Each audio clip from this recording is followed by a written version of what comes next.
బగళాముఖి మంగళరూపిణి బగళాముఖి మంగళకారణి బగళాముఖి మంగళదాయని బగళాముఖి మంగళం మంగళం బగళాముఖి. జై జగన్మాత బగళాముఖి. ఓం క్రీం బగళాముఖి వరదే సర్వసౌభాగ్యప్రదాయిని సమస్త భక్తానాం సర్వ అభీష్టం సాధయ సాధయ క్రీం ఓం స్వాహా. మీరు కొత్తగా పెళ్లి చేసుకోవాలని సంబంధాలు చూడడం ప్రారంభించిన ఓ వ్యక్తి అయితే, అబ్బాయి అయినా అమ్మాయి అయినా, లేదా మీ ఇంట్లో మీ పిల్లల కోసమో మీకోసమో సంబంధాలు చూస్తుంటే, ఇప్పుడు నేను చెప్పబోయే విషయం మీకు చాలా ఉపయోగకరంగా ఉంటుంది. అదేమిటంటే, పెళ్లి కోసం సంబంధాలు చూసే సమయంలో సాధారణంగా అందరూ జ్యోతిష్యులు 7వ స్థానం మాత్రం చూస్తారు. మీకు కూడా తెలుసు, చాలామంది 7వ స్థానం మాంగళ్య స్థానం అని చెబుతారు. కొంతమంది 7వ స్థానం కళత్ర స్థానం అని చెబుతారు. కళత్ర స్థానం అని చెప్పుకున్నప్పుడు పురుషుడి జాతకంలో మాత్రమే చూడాలి. ఎందుకంటే కళత్రం అంటే భార్య అని అర్థం. ఇదే స్త్రీ జాతకానికి వస్తే 7వ స్థానం అనేది పతి స్థానం అవుతుంది. కాబట్టి ఉమ్మడిగా మాంగళ్య స్థానం అనే చెప్పుకుందాం. 7వ స్థానం మాంగళ్య స్థానం, మాంగళ్యం అంటే పెళ్లి, 7వ స్థానం మాంగళ్య స్థానం. కాబట్టి పెళ్లి చేసుకోవాలనుకున్నప్పుడు జాతక పొంతన చూసేటప్పుడు ముఖ్యంగా చూడాల్సింది 7వ స్థానం, 8వ స్థానం, 2వ స్థానం. 7లోనూ 8లోనూ 2లోనూ అంటే లగ్నం యొక్క 2వ స్థానంలో, అక్కడ నుండి ఎంచుకుంటూ వస్తే 7వ స్థానంలోనూ 8వ స్థానంలోనూ పాప గ్రహాలు ఉంటే మ్యాక్సిమం ఆ జాతకాన్ని పక్కన పెట్టేయాలి. పాపగ్రహం అని చెప్పుకున్నప్పుడు సూర్యుడు, శని, రాహువు, కుజుడు లాంటివన్నీ పాపగ్రహాలు. కేతువు కూడా పాపగ్రహమే. అంటే సూర్యుడు, రాహువు, శని, కుజుడు, కేతువు అనే 5 గ్రహాలు 2లోనూ 7లోనో 8లోనో అంటే అన్ని గ్రహాలు కలిసి కాదు, ఏదో ఒకటి ఉంటే మ్యాక్సిమం ఆ జాతకాన్ని పక్కన పెట్టేయాలి. ఇందులో 7వ స్థానంలో రాహువో శనో ఉందని అనిపిస్తే, అదేవిధంగా 2వ స్థానంలో ఈ గ్రహాలు ఉన్నట్లయితే అది పునర్వివాహ యోగాన్ని సూచిస్తుంది. 7వ స్థానం మాంగళ్య స్థానం, పెళ్ళి తరువాత ఇద్దరూ కలిసి ఒక కుటుంబం అవుతారు. అదే 2వ స్థానం. కాబట్టి 7లోనో 2లోనో ఈ పాపగ్రహాలు, ఒకటి కంటే ఎక్కువ పాపగ్రహాలు అంటే సూర్యుడు, శని, రాహు, కుజుడు, కేతు అనే పాపగ్రహాలు ఒకటి కంటే ఎక్కువ ఉంటే గనక అది పునర్వివాహాన్ని సూచిస్తుంది. అంటే ఒక పెళ్లి జరగాలి, సమస్య రావాలి, ఆ తర్వాత విడిపోవాలి, ఆ తర్వాత మరో పెళ్లి జరగాలి. ఆ విధంగా జరిగినప్పటికీ సంతోషకరమైన ఒక కుటుంబ జీవితం సాధ్యం కాదు అని అర్థం. మీకు మీరు అనుకున్న ప్రకారం మీ కుటుంబ జీవితం సంతోషంగా లేదా, అది నిజమైతే ఖచ్చితంగా జాతకంలో చూడండి. 7లోనో 8లోనో 2లోనో ఈ పాపగ్రహాలు ఉంటాయి. ఈ 2వ స్థానంలో మాత్రమే పాపగ్రహాలున్నాయంటే కుటుంబ జీవితం సంతోషంగా ఉండదని మాత్రమే కాకుండా ఫినాన్షియల్లీ కూడా సమృద్ధి కనిపించదు. ఫినాన్షియల్లీ అభివృద్ధి సాధ్యం కాదు. అప్పులు ఎక్కువ అవుతాయి. పూర్వీకుల సంపద ఉన్నప్పటికీ అది మీకు దక్కడంలో లీగల్ సమస్యలు కూడా వస్తాయి. పాతకాలంలో కుటుంబం నుండి మనకి అదేమిటంటే వంశపారంపర సొత్తు అంటారు, అలాంటివి మీకు వచ్చినప్పటికీ దాన్ని అమ్మేసే పరిస్థితి ఏర్పడుతుంది. 7వ స్థానంలో ఈ పాపగ్రహాలు ఉంటే, ఇదివరకే చెప్పాను, కుటుంబ జీవితం సంతోషంగా ఉండదు, గొడవలు రావడం వల్ల డివోర్స్ అవుతుంది. 8వ స్థానంలో ఈ పాపగ్రహాలు ఉంటే కుటుంబం జీవితం సంతోషంగా ఉండదు. ఫ్యామిలీ లైఫ్, సెక్షువల్ లైఫ్ మీరు కోరుకున్న విధంగా మీకు కామశాంతి లభించదు. అది మాత్రమే కాదు, వ్యభిచార యోగం కూడా ఉంది. స్త్రీకి తెలియకుండా పురుషుడు, పురుషుడికి తెలియకుండా స్త్రీ వేరొక బంధంలో వెళ్ళిపోతారు. కాబట్టి ఇది చాలా ముఖ్యం. ఇదేమీ ఊరికే చెప్పే మాట కాదు. ఇక్కడేమిటంటే జాతకం చూడ్డానికి వచ్చినప్పుడు ఇలా ప్లానెటరీ పరిస్థితులు ఈ విధంగా ఉంటే వాళ్ళల్లో ఒకరిని బయటకు పంపాలి. పేరెంట్స్‌తో కలిసి వచ్చి ఉంటే వాళ్ళని బయటకు పంపి ఆ అబ్బాయికి మాత్రమే లేదా ఆ అమ్మాయికి మాత్రమే ఈ జాతకంలో ఇలా ఉంది. ఇది కరెక్టేనా అంటే, అవును స్వామి నిజమే అలాగే ఉంది. నాకు వేరొక రిలేషన్ ఉంది. ఏం చెయ్యాలి? ఆయనతో అస్సలు ప్రయోజనం లేదు అని చెబుతారు. ఇదే విషయం పురుషుడిని అడిగితే ఆ వ్యక్తి అవును స్వామి ఆమె మీద నాకిష్టం లేదు. విరక్తిగానే ఉంటుంది. నేను వేరొక పని చేసే చోటే నాకు వేరొకరితో ఒక రిలేషన్ ఉంది అని చెబుతారు. ఇలాంటి అనుభవాలు 40 సంవత్సరాల అనుభవాలున్నాయి. వాటి నుండి మీకు చెబుతున్నాను. కాబట్టి జాతకం అంటే మీ జాతకం ఇలా ఉంటే దీనికి మాంగళ్య దోషం అని పేరు. ఇదివరకే నేను చెప్పినట్టే ఫలితాలు ఎదురుకాకుండా ఉండాలంటే దీనికి ఖచ్చితంగా పరిహారం చెయ్యాలి. దానికోసం అరటి చెట్టు నరకడం, అరటి చెట్టుకి తాళి కట్టడం, గాడిదతో పెళ్లి అలాంటివన్నీ మహామూఢత్వం. అలా చెయ్యాలని ఏ పరిహార గ్రంథంలోనూ లేదు. దానికి ఏం చెయ్యాలంటే స్వయంవర హోమం చెయ్యాలి. స్వయంవర యంత్రం తాయెత్తు ధరించాలి. తర్వాత మాంగళ్య దోష పరిహారం జాతకంలో సమస్య ఉంటే స్వయంవర హోమం, స్వయంవర యంత్రం. ఇలాంటి స్త్రీ జాతకంలో ఉంటే పతి దోష పరిహారం చెయ్యాలి. పురుషుడి జాతకంలో ఉంటే కళత్ర దోష పరిహారం చెయ్యాలి. అది మాత్రమే ఆ సమస్య కోసం సరైన పరిహారం. ఒకే ఒక పరిహారం. అదేమిటంటే జాతకంలో 2వ స్థానం, 7వ స్థానం, 8వ స్థానం అనేవి మాంగళ్య బంధానికి సంబంధించిన స్థానాలు. 7వ స్థానం మాంగళ్య స్థానం, 8వ స్థానం సెక్షువల్ ప్లెజర్, 2వ స్థానం కుటుంబ స్థానం. ఇవి 3 చాలా ముఖ్యం. ఈ 3 కాల్కులేషన్ చెయ్యకుండా వాళ్ళకి పొంతన ఉంది అని చెప్తారు, కానీ వాళ్ళు విడిపోతారు. కాబట్టి ఈ 3 చాలా ముఖ్యమైన స్థానాలు. కాబట్టి ఈ 3 చూసి పాపగ్రహాలు మీ జాతకంలో ఉన్నాయంటే వెంటనే దానికి మాంగళ్య దోష పరిహారం చెయ్యాలి. దానికోసం స్వయంవర హోమం, స్వయంవర యంత్రం, పతిదోష పరిహారం. స్త్రీ జాతకంలో, పురుష జాతకమైతే కళత్ర దోష పరిహారం. ఆ విధంగా చేసినప్పటికీ శాస్త్రీయంగా జ్యోతిష్యం చదివిన వ్యక్తుల వద్ద జ్యోతిష్యం చూసుకోవాలి. ఈ పరిహారం చేసినప్పటికీ శాస్త్రీయంగా జ్యోతిష్యం చదివిన వ్యక్తి వద్దే ఇచ్చి పరిహారం పొంతన చూడాలి. ఎందుకంటే 8వ స్థానంలో పాపగ్రహం ఉంటే దాంపత్య జీవితం, సెక్షువల్ లైఫ్లో హ్యాపీనెస్ ఉండదని చెప్పాను కదా. అదేమిటంటే ఎలా ఉండాలంటే పురుషుడి జాతకంలో శుక్రుడు పవర్ అధికంగా ఉండాలి. స్త్రీ జాతకంలో అది తక్కువగా ఉండాలి. ఇది మాత్రమే సరైన సెక్షువల్ పొంతన. అదేవిధంగా అది 8వ స్థానం అంటే సెక్షువల్ ప్లెజర్ గురించే. అంటే 8వ స్థానం 8వ భావాధిపతితో పాటు ప్లస్ శుక్రుడు. ఎప్పుడూ ఒక భావం గురించి ఆలోచించినప్పుడు ఈ 3 గ్రహాలు కలిపి మాత్రమే ఆలోచించాలి.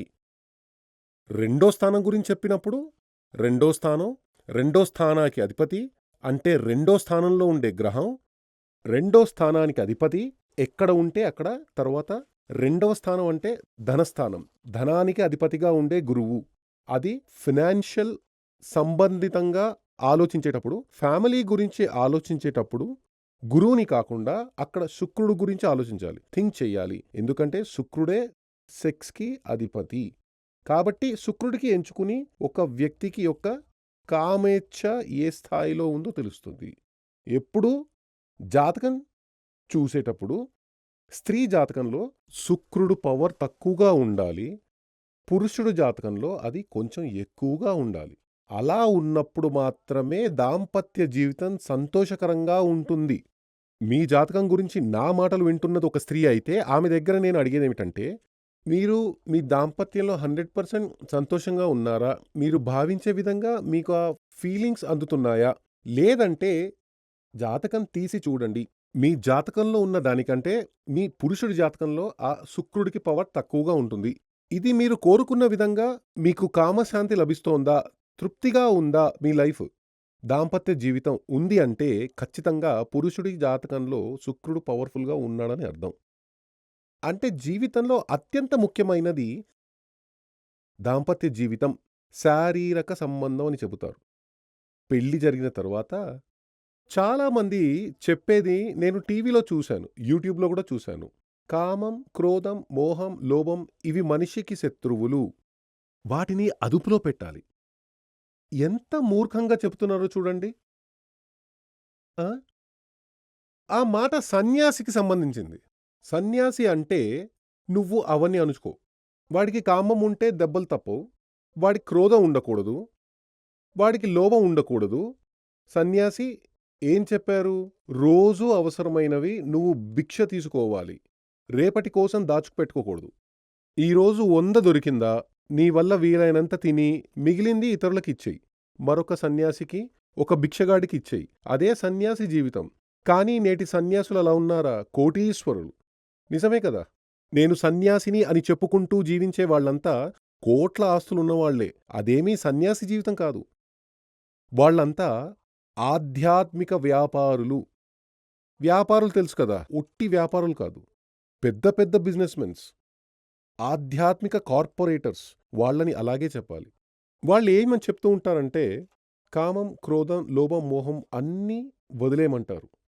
ఒకటి అడుగుతాను. పెళ్లి చేసుకుని గృహస్థుడిగా ఉన్న వ్యక్తికి కామం లేకపోతే ఇంక పెళ్ళెందుకు? ఆ! కామం లేకపోతే గృహస్థుడిగా ఏ విధంగా కుటుంబ జీవితం గడపగలడు? అలాగే క్రోధం లేకపోతే క్రోధం ఉండాలి కదా! ఒక శత్రువు వచ్చాడు. అంతెందుకు? ఒక పశువు కొమ్మడానికి వచ్చింది. వాడికి క్రోధం, కోపం ఉంటేనే కదా వాడికి పవరుంటుంది. తర్వాత మోహం. మోహం అంటే రేపటి కోసం నాకు అది కావాలి, ఇది కావాలి అనే ఆశ ఉన్నప్పుడే కదా వాడు సంపాదిస్తాడు. నిజమే కదా! తర్వాత లోభం. లోభం లేకపోతే లుప్తం. లుప్తం. లోభం అంటే రేపటి కోసం వాడు సంపాదించాలి. వచ్చిందంతా ఖర్చు పెట్టేస్తే? కాబట్టి కామం, క్రోధం, లోభం, మోహం లాంటివి భగవంతుడు మనిషికిచ్చింది. వాడు గృహస్థుడు కావడానికే. సన్యాసంలో ఉన్న నువ్వు కామాన్ని, క్రోధాన్ని, మోహాన్ని, లోభాన్ని వదిలేసేయని చెబితే నీకు వేదశాస్త్రం తెలీదని అర్థం. నువ్వు ఆ విషయంలో నీకు బొత్తిగా జ్ఞానం లేదు. కాబట్టి అవన్నీ ఖచ్చితంగా ఉండాలి. కాబట్టి మనం జాతకాలు పొంతన చూసేటప్పుడు ఒక పురుషుడి జాతకంలో కామం లేదు, క్రోధం లేదు, మోహం లేదు, లోభం లేదు అంటే ఇంకేం ప్రయోజనం? వాడు జీవచ్ఛవమే మాత్రమే. వాడు డెడ్ బాడీకి సమానం. వాడిని పెళ్లి చేసుకుని ప్రయోజనం ఏముంది? ఇదే స్త్రీలో ఉంటే కూడా అంతే కదా! కాబట్టి ఇవన్నీ భగవంతుడు మనిషి రక్తంలో ఇచ్చిన భావాలివి. కామం, క్రోధం, మోహం, లోభం అని చెప్పేవన్నీ భగవంతుడు మనిషి యొక్క బ్లడ్‌లోనే, రక్తంలోనే ఇచ్చిన భావావేశాలు, ఫీలింగ్స్. అవి లేకుండా ఎలా ఉంటాయి? సన్యాసిగా నువ్వు అణుచుకో. మిగిలిన వాళ్ళకి ఖచ్చితంగా అవి ఉండి తీరాల్సిందే. ఇక్కడ ఇంకో విషయం వస్తే ఈ సన్యాసులు చెబుతూ ఉంటారు. నువ్వు ప్రేమను పంచాలి. నువ్వు అందర్నీ ప్రేమించాలి. నా ప్రశ్న ఏమిటంటే ఈ ప్రేమ అనే చెప్పేది ఒకరిని చూడగానే వెంటనే ప్రేమ వస్తుందా? వస్తుందా? రాదు. అది మనసులో రూపుదిద్దుకున్న ఒక ఫీలింగ్ మాత్రమే. నువ్వు ఆ వ్యక్తిని ప్రేమించు అని నేను ఒకరికి చెబితే వెంటనే అతను ప్రేమిస్తాడా? మనసులో నుండి పుట్టే భావనే ప్రేమ, ఆప్యాయత, లవ్ అలాంటివే. అది ఆచార్యులు అంటారు. ప్రేమ అంటే తామర లాంటిది, పద్మం లాంటిది అని చెబుతూ ఉంటారు. ఓకే, నేను దాన్ని ఓకే అంటాను. తామరలాగే ప్రేమ అంటే అందరికీ నచ్చుతుంది. కానీ ఆ తామర వేరు ఎక్కడుందో తెలుసా? బురదలో. మరి దాని అర్థమేమిటి? బురదలో నుండి వచ్చిన తామర మనకి ఆకర్షణీయంగా కనిపిస్తోంది, దర్శనం ఇస్తోంది. ఇక్కడ బురద అనేది మనసులో ఉండే స్వార్థం అని అర్థం. సెల్ఫిష్. మీకు ఒకరి మీద ప్రేమ కలిగిందంటే ఆ వ్యక్తి నుండి మీరు ఏదో ఆశిస్తున్నారని అర్థం. లేదంటే ప్రేమ వస్తుందా? లేదు. ఒక అబ్బాయి ఒక అమ్మాయిని చూసి ప్రేమిస్తున్నానంటే ఆమె యొక్క అందాన్ని అతను ఆస్వాదించాలనుకుంటున్నాడు. లేదంటే ప్రేమ వస్తుందా? ఎవరు ఎవరినైతే ప్రేమిస్తారో దానికి అర్థం ఏమిటంటే వాళ్ళ నుండి ఏదో ఆశిస్తున్నారు. ఇంకో విషయం చూడండి. ఈ ప్రేమ యొక్క మరొక రూపం ద్వేషం. ఈరోజు ఎవరినైతే కోర్టులో గొడవ, ఘర్షణ అని కొట్టుకుంటున్నారో వాళ్ళు ఒకప్పుడు ప్రేమతో ఉండేవాళ్లే. సందేహం ఉందా?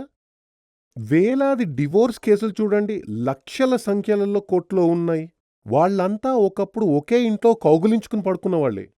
ఒకప్పుడు నువ్వు లేకపోతే నేను లేను అని మాటలు చెప్పిన వాళ్ళే. మరైతే ఇప్పుడు ఆ ప్రేమ ఎటుపోయింది? అంటే ఇతను ఆమె నుండి ఆశించినది దొరకలేదు, లేదా ఈమె అతని నుండి ఆశించింది దొరకలేదు. కాబట్టే గొడవ జరిగింది, కేసులు పెట్టుకున్నారు, కోర్టుకెక్కారు.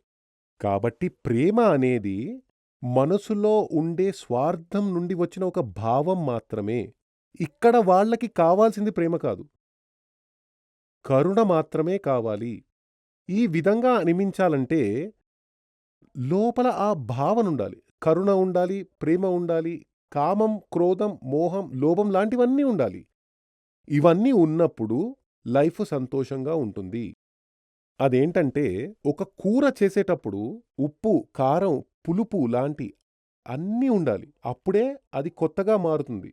5 రుచులు చేరినప్పుడే ఒక కొత్త రుచి వస్తుంది. దానినే ఆరో రుచి అంటారు. దానినే టేస్ట్ అంటారు. అదే విధంగా ఇవన్నీ ఉండాలి. అవన్నీ ఉన్నాయా? ఒక వ్యక్తి జీవితంలో ఒక వ్యక్తి క్వాలిటీ, ఫిజికల్‌గా ఆ వ్యక్తి ఎలా ఉన్నాడో చూస్తే తెలుస్తుంది. ఉద్యోగం ఏం చేస్తున్నాడో చూస్తే తెలుస్తుంది. అతని మ్యాన్ పవర్ ఎలా ఉందంటే పురుషత్వ శక్తి. ఏ మగాడు నేను అందులో కొంచెం వీక్ అని చెప్పడు. కానీ జాతకంలో చూస్తే తెలుస్తుంది. అదే విధంగా అతని క్యారెక్టర్ ఏంటి? జాతకం చూస్తే తెలుస్తుంది. 2వ స్థానంలో పాపగ్రహం ఉంటే అతను మంచి క్యారెక్టర్ కాదు. ఎందుకంటే 2వ స్థానం అనేది ఒక వ్యక్తి స్వభావం కూడా. క్యారెక్టర్ మంచి స్వభావం కాదు. బాగా అబద్ధాలు చెబుతాడు, దొంగతనం చేస్తాడు. ఎవరు? మీ ఇంట్లో అబ్బాయి ఉన్నాడా? పిల్లలున్నారా? ఇంట్లో దొంగతనం చేస్తున్నారా? అబద్ధాలు చెప్తున్నారా? జాతకం తీసి చూడండి, 2వ స్థానంలో పాపగ్రహం ఉంటుంది. అది కూడా 1 కంటే ఎక్కువ ఉంటాయి. దీన్ని బట్టి జ్యోతిష శాస్త్రం అనేది 100కి 100% కరెక్టే కదా. ఒకప్పుడు ఒక ఆచార్యుడితో ఇలా అన్నాను, స్వామి, అంటే ఆ సంఘటన జరగడానికి 3 సంవత్సరాల ముందే 30 సార్లు చెప్పాను, స్వామి మీకు జైలు వాసం రానున్నది. అయినా వినలేదు. ఆ తర్వాత ఆయనతో పాటు ఉన్న కొంతమంది వ్యక్తులు నన్ను కొట్టాలి, నరకాలి అని చాలా చాలా ఆవేశాలు ప్రదర్శించారు. అప్పుడు నేనేం చేశానంటే ఆ రోజు నేను గవ్వలు వేసి ఆ విషయాన్ని చెప్పాను. ప్రశ్న పెట్టేటప్పుడు ఆ 3 గవ్వలు తీసుకుని 3 ఇంకో 3 పెట్టి 3 + 3 = 7 అని చెప్పాను. 3, 3 కలిపితే 7. అది తప్పు అని నాకు తెలుసు. నేనిలాగే చెప్పాను. 3 + 3 + 3 = 7. అప్పుడు ఆ గుంపులో వ్యక్తి అన్నాడు, చూడండి ఎంత నాన్‌సెన్స్‌గా మాట్లాడుతున్నాడో. 3, 3 కలిపితే 7 అంట. అప్పుడు నేను అన్నాను, సరే మీరు చెప్పండి 3, 3 కలిపితే ఎంత? ఆయన గొడవకి వచ్చాడు. అడిగిన దానికి మాత్రమే చెప్పండి. 3, 3 కలిపితే ఎంత? 3, 3 కలిపితే 6. మరో 4, 5 మందిని దగ్గర అడిగాను. వాళ్ళందరూ చెప్పారు 3, 3, 6, 3, 3, 6. కాబట్టి 3, 3, 6 అని మీరెంత షార్ప్‌గా చెబుతున్నారో, అదే విధంగా ఈ ప్రశ్న శాస్త్రం ప్రకారం ఈయన నా ముందు ఉన్నది నిజమైతే ఈయన జైలుకి వెళ్ళక తప్పదు. ఇది శాస్త్రం. అప్పుడు 3, 3, 6 అని ఏ శాస్త్ర ప్రకారం మీరు దృఢంగా చెబుతున్నారో, అదే విధంగా మీ జీవితం గురించి, మీ భవిష్యత్తు గురించి, మీ స్వభావం గురించి అన్నీ ఏ టు జెడ్ ఈ పేపర్ పట్టుకుని, అంటే మీ జాతకాన్ని గురించి చెప్పవచ్చు. కానీ మీరు వెళ్ళి జాతకం చూపించిన వ్యక్తి శాస్త్రీయంగా దాని గురించి తెలిసిన వ్యక్తి ఉండాలి. కాబట్టి జీవితానికి 2 ఘట్టాలున్నాయి. ఒకటి పెళ్ళికి ముందు, ఇంకోటి పెళ్ళికి తర్వాత.